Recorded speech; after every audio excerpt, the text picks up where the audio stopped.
You're listening to The Whole Truth, a Resources Rising Stars podcast. Welcome to The Whole Truth podcast. I'm not Paul Armstrong. I'm Paul's business partner, Nicholas Reid. Paul's away fishing for a couple of weeks, so I'm filling in for him.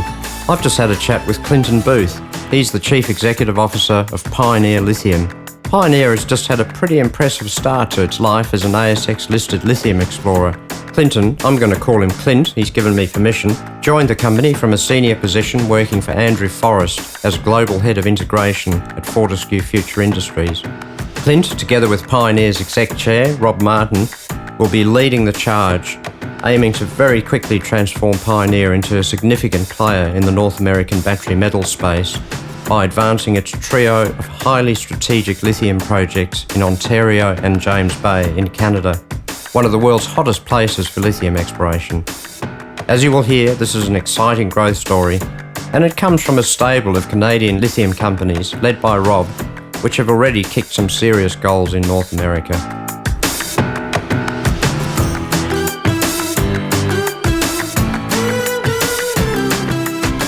Clint, before we get into the story, and I'd like to ask you a bit about the projects and obviously where you're headed, but tell us a bit about yourself first. How did you get into this role? You've left a big company in Fortescue Future Industries. What attracted you to a small lithium explorer like Pioneer? Yeah, so, and yeah, look, it is a big change, but very, very exciting change. But not a new change for me. So I've previously worked in the junior sector, exploring, spent a lot of time working internationally. And so a couple of the really big things for me, which were exciting, was my time at Fortescue really rounded out what I had been doing. And I was really looking for that next challenge, which was to take something from its growth and really then develop a strategy and a vision to really then execute on that and ultimately end up with an operating asset. So that was one of the really big drivers for me to look for something different to what I was doing. And Pioneer was just fantastic with what it had to offer through the board, the major shareholders, the assets. And so it was that really tremendous and exciting opportunity to take that next stage in my career, which I was really looking for. So tell us a bit about that. You've joined a group that's well set up, chaired by Rob Martin, yep. And these guys are not sort of Johnny-come-latelys to the Canadian lithium space. We've been very lucky at Pioneer. While Pioneer, as you said, debuted yesterday, had a fantastic day, but really its debut is the evolution and the culmination of some 6 years of work. So Rob, our lead fund manager, 62 Capital, and a couple of others have really spent the last 6 years working in Canada, acquiring strategically assets, and then looking to bundle those together into a vehicle, so then take to the market and then take that next phase from exploration, development, operations. And we're very fortunate at Pioneer to have picked up 3 great assets, one in Quebec, being La Grande, and then 2 in Ontario with our Root Lake and our Laurie Lake. But yeah, look, you're right, definitely not a new time or a new period for us. The actual group in a broader context has been around for some 6 years. And then there's other groups which we sort of have a close peer relationship with who we leverage contacts, and they've been there for more than 12 months drilling away. And so we've got some fantastic early start contacts and networks to really get us going. And this won't be your first time in Canada. You've had plenty of experience over there working for a much bigger lithium company, haven't you? Yeah, so definitely. So the last really 5 years, I've been in the clean energy space, going back to what you're just talking about, which is Galaxy Resources, spent 3 years with them, and then also with Fortescue. So most immediately, my time with Fortescue, the last half of my time there was spent specifically in North America. I spent a lot of time there. We were looking to develop assets both in the USA and Canada. So had direct experience in Canada immediately before joining Pioneer. And then before that was with Galaxy. So Galaxy merged with Allchem in 21. I was with Galaxy up to and just post the merger, and then moved to Fortescue. But whilst I was at Galaxy, we had a number of assets, and one of those was the James Bay asset in Quebec. And I spent a significant amount of time in Quebec and Montreal working with the team there to help develop and take that project through its feasibility study, through its negotiations with the First Nations there, the Cree, and then ultimately to where it is now, moving into its development phase. So yeah, quite a lot of experience in Canada, and really enjoyed it. Love it. So you'll be going back to familiar territory when you take your first trip over to have a look at the assets, and when will that be? Yeah, so definitely. So we're over there in October. So I leave in about a week. Head over there. It's going to be a bit of a shock. We're just warming up here in Perth, and we're looking at the weather over there. It is the exact opposite. We're heading into another winter, so nice and cold. Might get to see a little bit of snow towards the back end of the trip, which would be nice. But yeah, really looking forward to get out and having a look at the assets, getting out on the ground, seeing the team we've got there, meeting the First Nations. So yeah, really exciting time. I can't wait to get over there. So you rung the bell at the ASX yesterday, and as some people say now, the hard work really starts. So tell us about what the company has and what are you going to be doing over the next weeks and months? Yep, a lot. So you're right. There was a huge amount of work just to get to yesterday, which was really good work, but now's really the hard work, really get those sleeves rolled up and get in and really take these assets from perspective into a resource, then to development and ultimately operations over the next few years. So immediately what we'll be doing, and I'll talk about maybe Root Lake first. So Root Lake is our asset in Ontario, bounded by Green Technology Metals, who I mentioned before had an announced resource recently. So we'll immediately get out there and on the ground doing some fieldwork and running a very significant fieldwork campaign. And the objective of that field campaign has a couple of things. So the first thing is to look for pegmatite outcrops. The second part is to start to get an understanding of the lithology of the property. So we'll do a bunch of lithogeochem sampling to really start to build up that map and understanding of the property. Just before you go on, I just wanted to ask a bit more about that, because I've looked at some of the diagrams in your presentation. It's quite incredible how that tenement sits right between, literally it's like a sort of cutaway between the two existing or known deposits. That's an incredible acquisition, isn't it? Absolutely fantastic acquisition that Rob and the team were able to engineer, and I think it came about from what in some ways we'd like to see people will see as us as Pioneer. We're very genuine in what we do. We're very passionate about what we're going to do.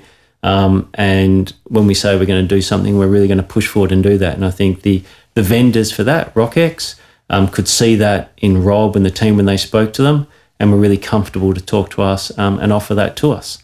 And as I said, Rob and the team have been in Canada for 6 years. That's paid dividends. They can see what we're like. And very, very fortunate to have that one rolled into Pioneer. So if you look at it from an investor's perspective, looking at this, say, for the first time, Clint, so you look at that tenement, you've obviously got a resource on the right-hand and the left-hand side, if you like. And clearly you would be assuming that there'd be a continuation of the geology or the structures through your tenement. Yep. Is there any evidence of that? There was some historical work completed in the 50s. And so if we talk up in the northwest corner, which is near the Macomb-Morrison deposits, which Green Technology have pushed out, we see that, and there's some drill results pushing right up towards our boundary and around our boundary on that, indicating and demonstrating that there is spodumene present there. So very, very encouraging. So yes, we definitely expect that structure to fold through into our property. Then if we come down to the more central, what we call the central zone, the bottom end of that central zone, there was some drillings also done there in the 50s.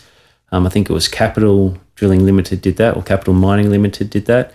They unfortunately didn't take any assays, or we can't find any records of assays taken during that time.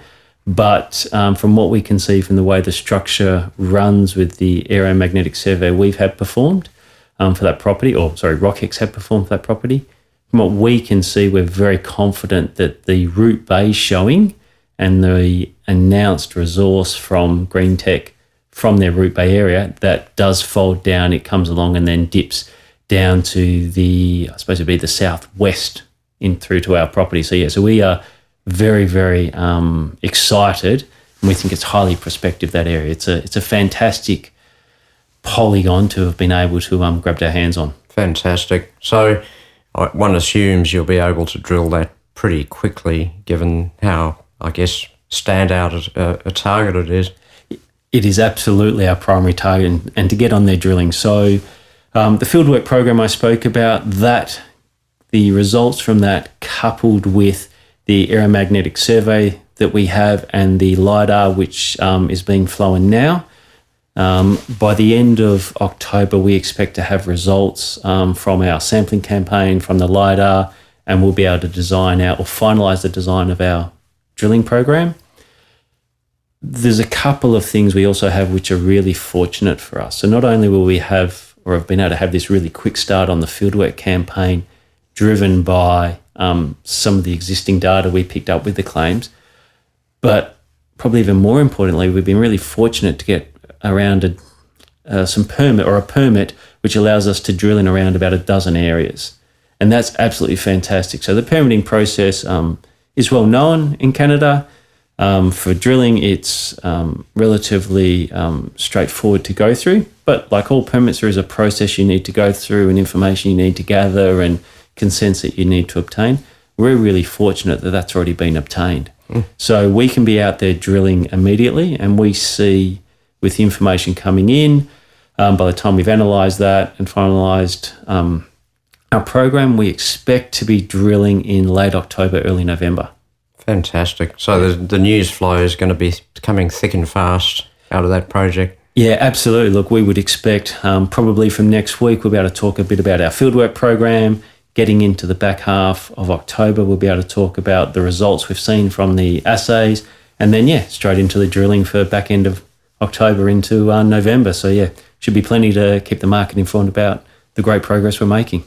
So I wanted to ask you about your La Grande project, but before you go into that, maybe there's an observation, there's a perception in the market that Ontario is a great location for lithium, good infrastructure, good access, all those sorts of things, but that geologically perhaps the deposits tend to be a bit smaller there compared to the James Bay, La Grande region.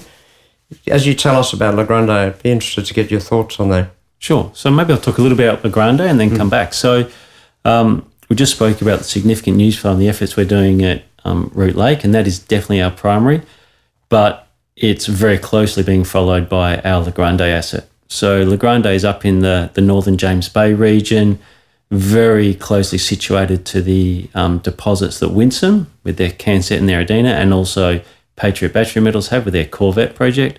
We're about 14 kilometres northwest of Corvette, the same greenstone belt running through there. So we're obviously very, very excited.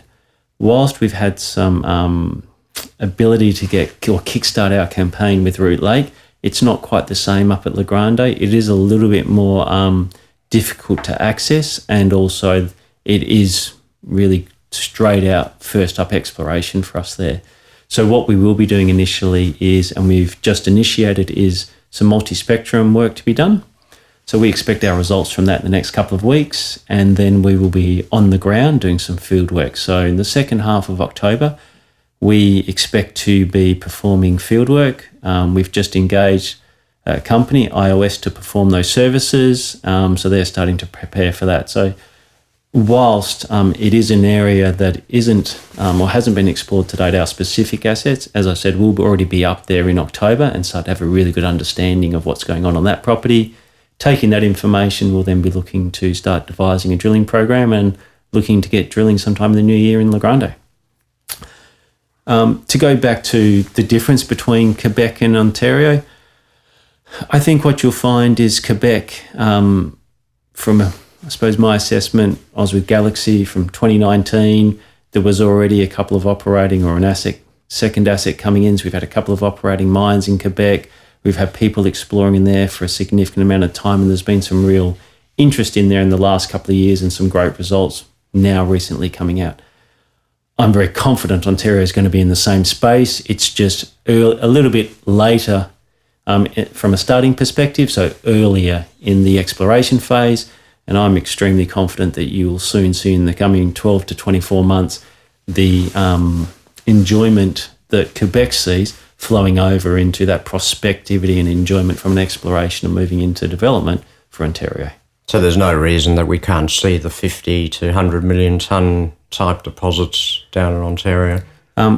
There's nothing we've seen at this stage to say that that wouldn't be the case. Now, what they'll be, we'll soon find out, but we're very excited, and we think certainly that prospectivity exists that we could be finding in Ontario, those size of deposits, absolutely.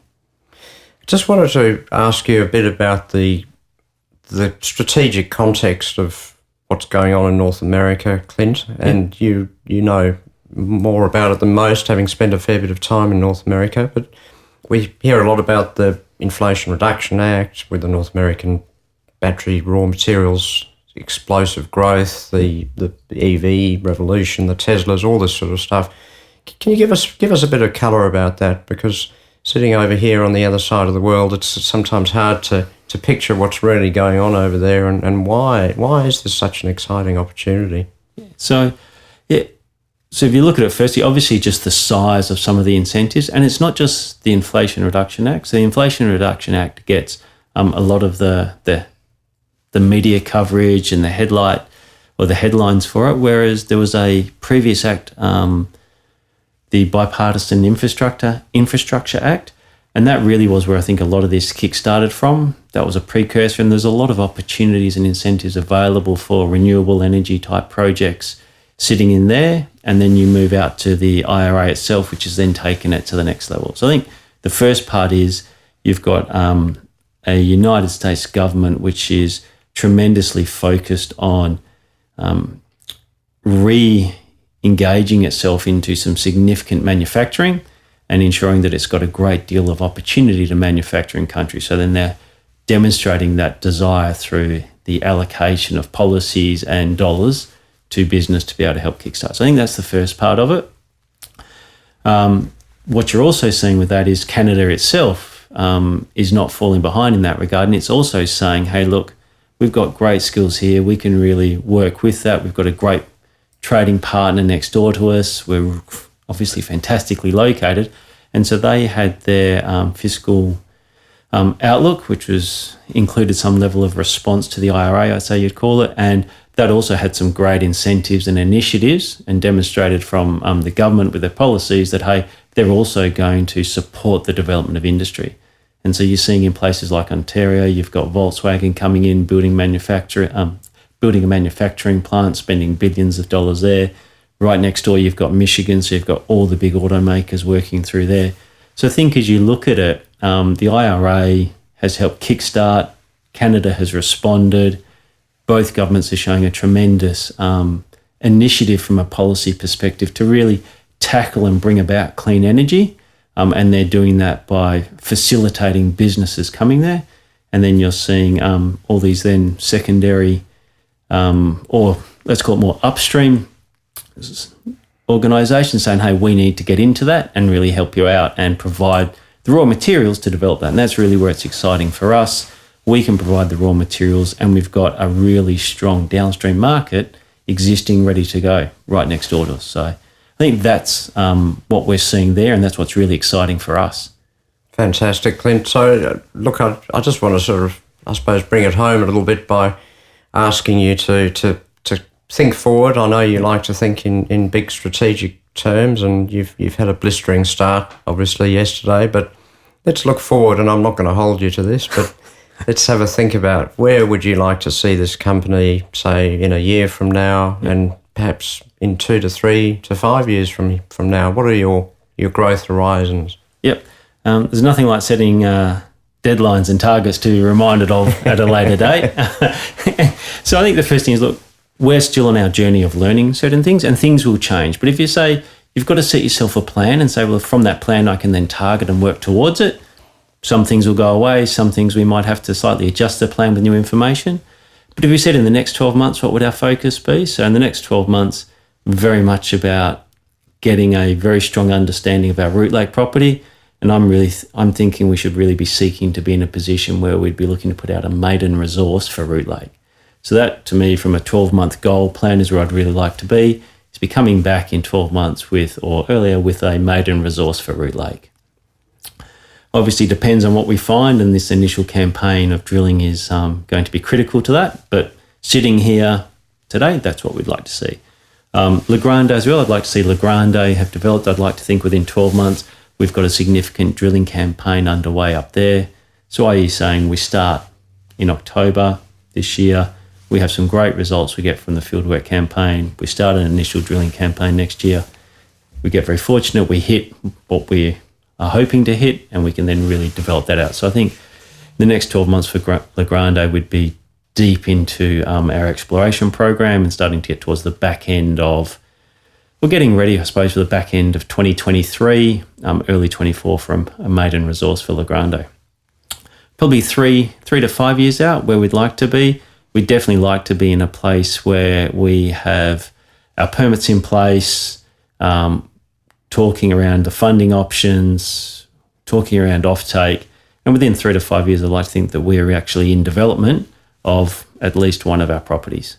That's really where I think I'd like to be. So 12 months, maiden resource for Root Lake, well progressed on La Grande.